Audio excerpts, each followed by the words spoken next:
de volta com Família na Real pela TV Cidade Verde. Hoje falando sobre pensão alimentícia. O não pagamento da pensão alimentícia pode gerar graves consequências e os famosos não estão imunes a essas regras. Vários, inclusive, já enfrentaram a prisão por não cumprir com suas obrigações alimentícias. Quem traz alguns casos para a gente relembrar é ele, Péricles Mendel. Vamos acompanhar? Olá, doutora Rosa, um prazer estar aqui mais uma vez e hoje eu separei alguns casos de famosos que tiveram a prisão decretada pelo não pagamento da pensão alimentícia. Eu separei em especial o do Carlos Alberto da Silva, o mendigo, ele que foi detido em junho desse ano por dever R$246 mil em pensão. Tem também o André Gonçalves, que foi preso em julho de 2022, ele tinha uma dívida de mais de R$112 mil. E um caso também bem emblemático que foi o do Dado Dolabella, ele que foi preso em 2018, na época ele devia R$196 mil, ele já havia sido detido anteriormente pelo mesmo motivo. E eu queria saber, doutora Rosa, à luz do direito da família, qual o valor que é estipulado para que cada pai pague a pensão alimentícia, se tem a ver com o que ele ganha ou se tem a ver com a quantidade de filhos que ele tem, como é que é feito esse cálculo. E eu também gostaria de saber se a prisão ela tem a ver com o valor que ele deve ou não, e se sempre é o pai que vai ter que pagar a pensão alimentícia, se existe uma idade até quando o pai vai ter que pagar com essa pensão alimentícia.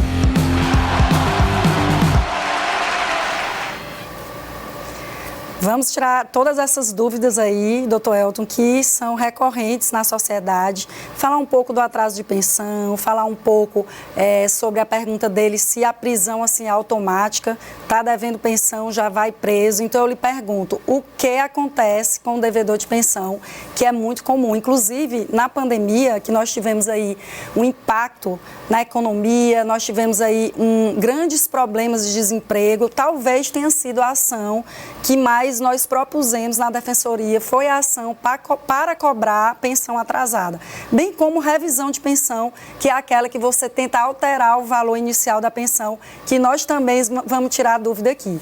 Vamos lá, doutor Elton. Perfeito, Rosa. Pérez trouxe alguns casos aqui de famosos, né? E realmente nem eles estão imunes às consequências, né, do inadimplemento, ou seja, do atraso no pagamento da pensão ou, inclusive, na ausência do pagamento, né? Então, o que a lei nos traz? Ela nos diz que o atraso no pagamento da pensão alimentícia ela tem duas consequências básicas para o alimentante, para aquele que paga a pensão. A mais gravosa diz respeito, a mais grave diz respeito a esses casos que nos foram trazidos aqui, que é da prisão civil por débito alimentar. A gente precisa deixar isso aqui claro, que a prisão civil por débito alimentar ela não tem o mesmo caráter sancionador, por exemplo, de uma prisão criminal por cometimento de crime. Tá? A função da prisão civil não é sancionar, não é castigar o devedor da pensão, mas sim fazer com que ele pague. É uma técnica executória que é lançada à mão pelo credor para dizer, olha, ele não pagou. Então, o juiz pode ir lá, você não pagou, então eu vou decretar a sua prisão civil para que você pague.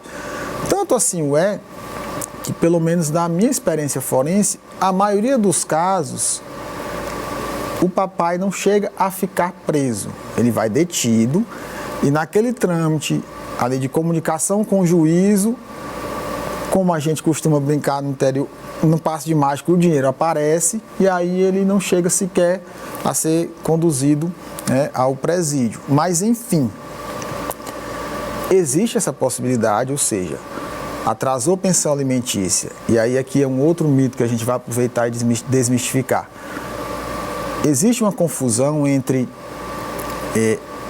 os 3 meses, se precisa esperar 3 meses para cobrar a pensão com a possibilidade dele ser preso ou não. A resposta é não. O atraso de um dia no pagamento da pensão ela já enseja no manejo, ou seja, que a máquina judiciária seja movimentada para compelir esse devedor a adimplir, a pagar o seu débito. Obviamente, por uma questão de bom senso, se padronizou que se espere pelo menos de 30 dias de atraso. Então, a partir de um mês, de 30 dias, ou seja, se o pagamento da pensão, e aí aqui não vai entrar aquela pensão em regra, do desconto em folha de pagamento, porque essa aí é mais garantida, como nós já dissemos, mas se aquela pensão que o papai tem que depositar, suponhamos, todo dia 30 de cada mês na conta da mãe. Então, no dia 30 de setembro, ele não depositou. A partir do dia 1º de novembro, ou seja, 30 de outubro, 1º de novembro, essa mãe já pode procurar o judiciário para dizer, olha, ele está atrasado um mês. E o que é que a lei diz? O atraso de até 3 meses é o que permite que aconteça isso, que nos foi trazido aqui nos exemplos do mendigo e do outro ator, né? Que é que o judiciário, sendo movimentado, decrete a prisão civil desse devedor de pensão por até 3 meses, por até 90 dias. Então, recentemente saiu uma decisão, inclusive do STJ, você deve lembrar, dizendo que o juiz agora, quando ele sair do período mínimo de prisão civil, que é de 30 dias, se ele decretar por 40, por 60, por 90, ele tem que fundamentar. Sim. Né? Se ele mantiver, obviamente, na possibilidade mínima, que são os 30 dias, ele não tem que fundamentalizar. Está atrasado, decreto por 30 dias. Mas, então, como é que normalmente acontece para se decretar por 60, por 90? Quando a gente tem aquele caso do devedor quanto mais. Né? Aquele devedor que não deixa de pagar porque não pode. E aquele que não deixa de pagar porque não quer. Então, nessas situações, o juiz pode ir escalonando. Na primeira vez decreta 30, na segunda 60 e nas outras vezes 90. Tá? Sem, obviamente, a possibilidade, sem excluir a possibilidade de um possível cometimento de crime de abandono material, etc. Mas, enfim, existe a possibilidade. Atrasou, pode ser pedida a prisão civil desse devedor de pensão. A outra possibilidade, quando a dívida transcende esses 3 meses mais urgentes, né, os 3 meses ali pertinhos do ajuizamento, do 4º mês para trás, como a gente costuma dizer, aí vai se buscar a expropriação de bens, é o que a gente conhece como o procedimento de constrição patrimonial, ou seja, vai se buscar bens ou valores, e aí o sistema de justiça hoje tem todo um rol de mecanismos de tentar expropriar bens, como dinheiro, em conta, como automóveis, como deixando aqui na nossa realidade, né? Já tivemos casos de, por incrível que pareça, o cidadão não pagava a pensão alimentícia, mas tinha bicicleta, hoje está muito na moda, tinha bicicleta de 20 mil reais. Sim. Né? Então, ele vai ter que comprar talvez agora uma barra circular ou uma bicicleta bem mais barata, mas aquela bicicleta foi expropriada para, né, que esse pensionamento atrasado fosse adimplido. Então, são basicamente essas duas possibilidades.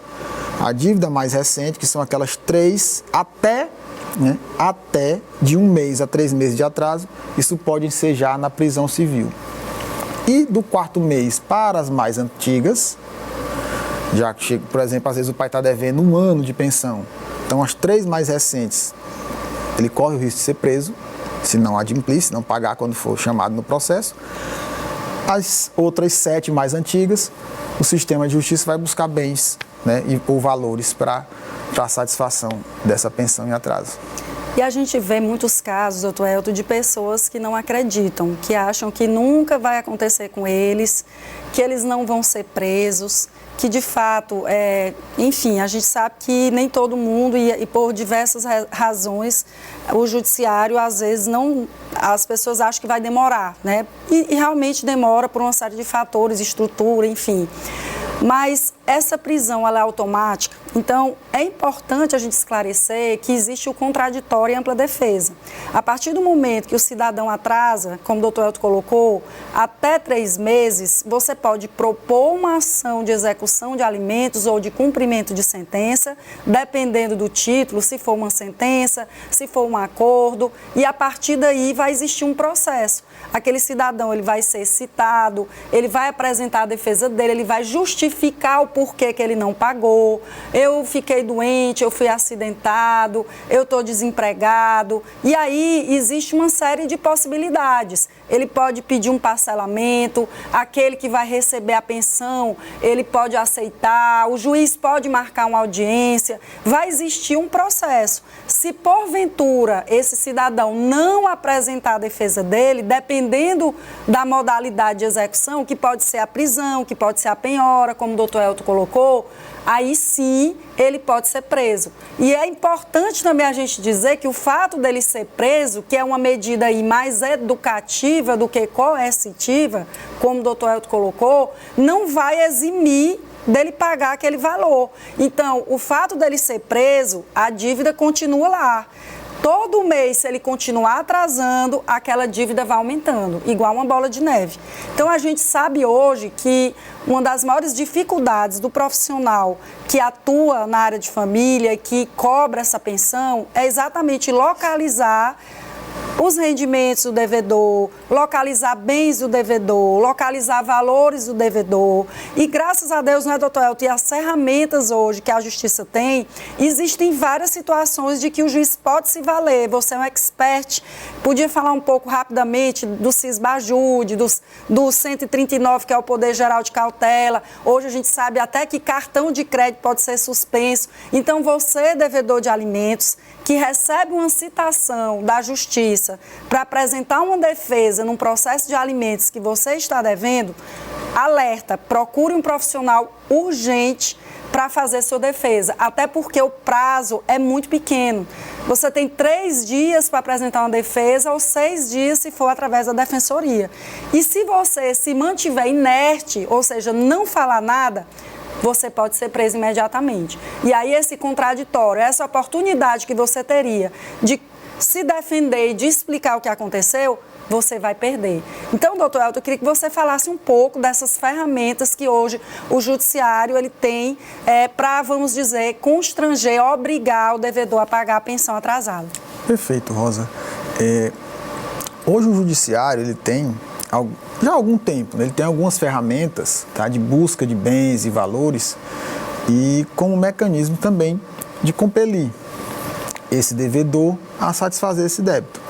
Então, por exemplo, nós temos o Cisbajude, tá, que é um sistema diretamente ligado ao Banco Central, que ele faz um rastreio de todas as contas, tá, de todos os investimentos, de todas as movimentações financeiras desse devedor de pensão alimentícia. Nós temos um sistema um pouco mais gravoso, isso aí a jurisprudência já definiu no sentido de que precisa-se tentar todas as medidas, né, ele ser intimado, ser compelido de outras formas a adimplência e débito, que é o afastamento do sigilo bancário. Isso aí é um pouco mais gravoso e esse aí ele vai em situações bem mais a fundo na vida desse devedor, tá? Mas nós temos também, por exemplo, o sistema InfoJude, que é relacionado a imposto de renda, tá? Então nós temos como vasculhar junto à Receita Federal as informações cadastrais desse devedor.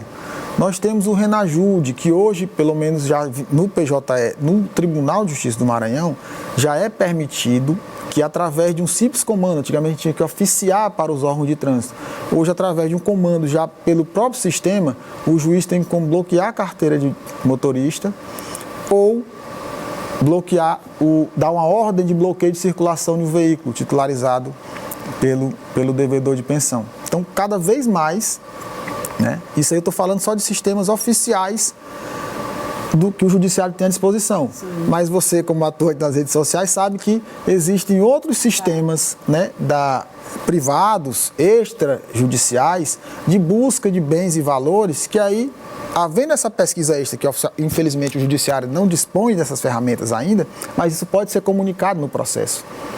Então o credor vai dizer, olha, ele está dizendo que não tem, mas eu fiz a busca aqui no sistema tal e está aqui a comprovação. Então é perfeitamente possível isso.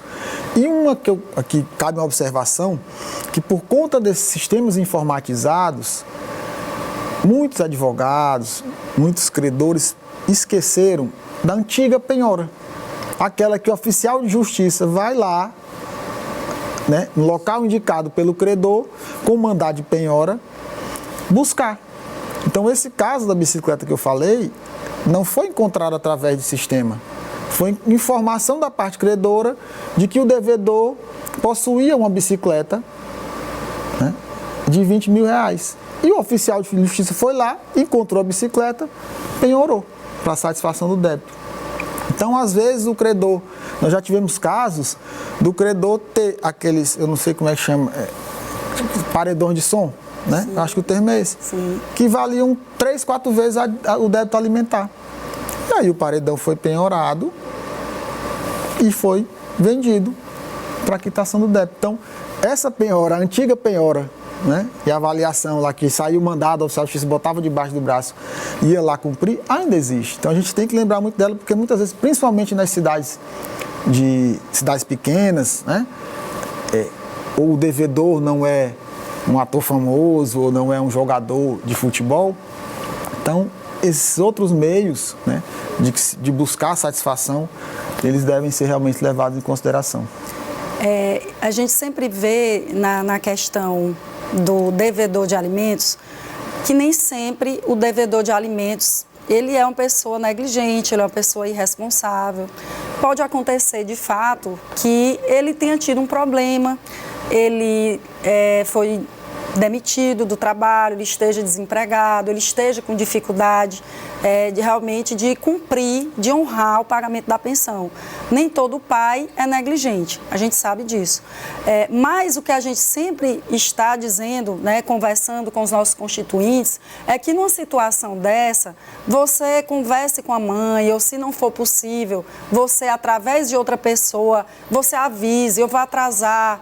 E uma outra situação também importante é você comunicar ao juiz para que aquele valor reduza, né? E é sobre isso até que a gente vai falar já, né? Mas você pode ali tentar diminuir essa pensão. Se eu estou pagando uma pensão e essa pensão ela está muito alta porque mudou a situação fática, eu fiquei desempregado, eu constituí nova família, juntou tudo e eu não estou conseguindo honrar, eu posso pedir essa revisão de pensão alimentícia. E aqui a gente já entra numa outra dúvida, que é até quando o pai ou a mãe deve pagar a pensão alimentícia. Nós sabemos que criança e adolescente existe uma presunção absoluta dessa necessidade. Basta ali a mãe ou o pai que está com aquela criança comprovar o parentesco para que ele receba a pensão. E aí, uma situação de um filho maior de idade, existe ali um limite, doutor Elton? Vamos tirar essa dúvida. Perfeito, Rosa. Só recapitulando aí que eu me lembrei que o Pélix fez uma pergunta, se é sempre o pai quem paga a pensão, sim, a gente também precisa esclarecer isso. Isso. A obrigação de sustento dos filhos é de pai e mãe. Então, a partir do momento que o filho ou os filhos vivam sob os cuidados exclusivos do pai, nada impede que ele, né, que esses filhos, representados por esse pai, demandem a mãe. Então sim, tá, gente? É perfeitamente possível que a mãe seja compelida a pagar a pensão alimentícia para os filhos. Conto nos dedos das mãos, às vezes que isso aconteceu na minha trajetória do TJ. Por quê? Como a gente falou no começo, na maioria das vezes, quando há o rompimento, né, do vínculo entre pai e mãe, os filhos vão morar com a mãe. Então, por isso que na maioria das vezes a gente vê o pai sendo demandado judicialmente. Mas, como você bem pontuou, criança e adolescente, presume-se que eles precisam do sustento dos pais. Por uma simples razão, porque eles não têm, em regra, como proverem o próprio sustento. É uma característica, uma condição inerente ao fato de ser criança ou ser adolescente. Atingida a maioridade civil, ou seja, os 18 anos, presume-se que aquele filho não precisa mais do sustento dos pais. Atingiu a maioridade civil, pode, né, viver pode prover o seu próprio sustento, pode caminhar com as próprias pernas. Mas a gente sabe que na vida real nem sempre é assim, né? 18 anos está entrando em faculdade, está mudando, né? Ali saiu da fase de estudante colegial, mas passou para estudante universitário. Então hoje é tranquilo, é perfeitamente possível que um filho continue recebendo pensão alimentícia, continue sendo sustentado pelos pais, mesmo depois da maioridade, desde que se observe algumas condições.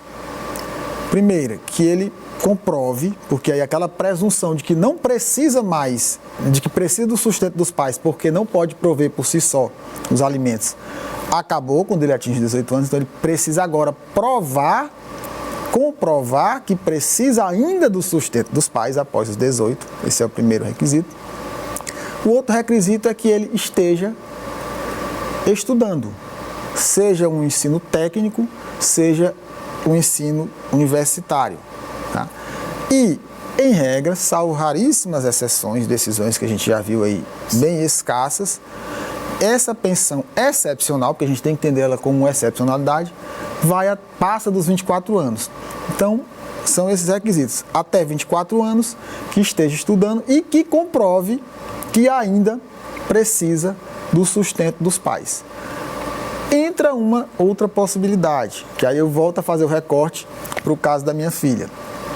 Se esse filho, após os 18 anos, após os 24, após os 30, continua sem condições, por alguma deficiência, por alguma situação de incapacidade de prover o seu próprio sustento, a obrigação desses pais de sustentá-lo vai persistir por toda a vida ou enquanto durar essa incapacidade.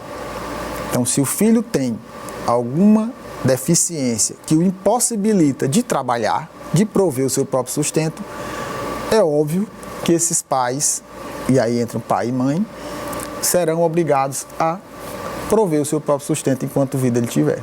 E aqui eu queria destacar duas questões importantes, é que você, papai ou mamãe que paga pensão e deseja fazer uma revisão para aumentar ou para diminuir, isso não é de forma automática. Seu filho faz 18 anos, você para de pagar a pensão. Então, é importante, doutor Elton, a gente sempre esclarecer que a pensão ela só pode ser alterada através de uma nova decisão judicial. Você precisa procurar a defensoria, o advogado, para entrar com a ação chamada ação de revisão de pensão. E é uma construção jurisprudencial, ou seja, se esse adolescente ele tem mais de 18 anos e ele está cursando o primeiro curso técnico ou o primeiro curso superior, ele vai ter direito a continuar recebendo essa pensão. Inclusive, as sentenças, elas até colocam o termo final. Muitas vezes o pai, ele procura ali para exonerar a pensão, que eu tive um caso essa semana, onde ele diz, olha, eu quero parar de pagar a pensão porque meu filho é maior de idade, ele tem toda a condição de trabalhar e de se sustentar. Ele vem, junta uma declaração da faculdade, onde ele está cursando regularmente um curso superior. Então, o que o juiz faz? Ele revisa, ele pode diminuir o valor ali, colocando que até o ano de 2027, onde ele acaba, ele conclui a faculdade, aquele pai vai continuar pagando a pensão. Então, sempre procure um profissional para que possa lhe ajudar e esclarecer em relação à revisão de pensão. Fica aí que a gente volta já já, vamos ter um pequeno intervalo e espero você para o nosso bate-papo.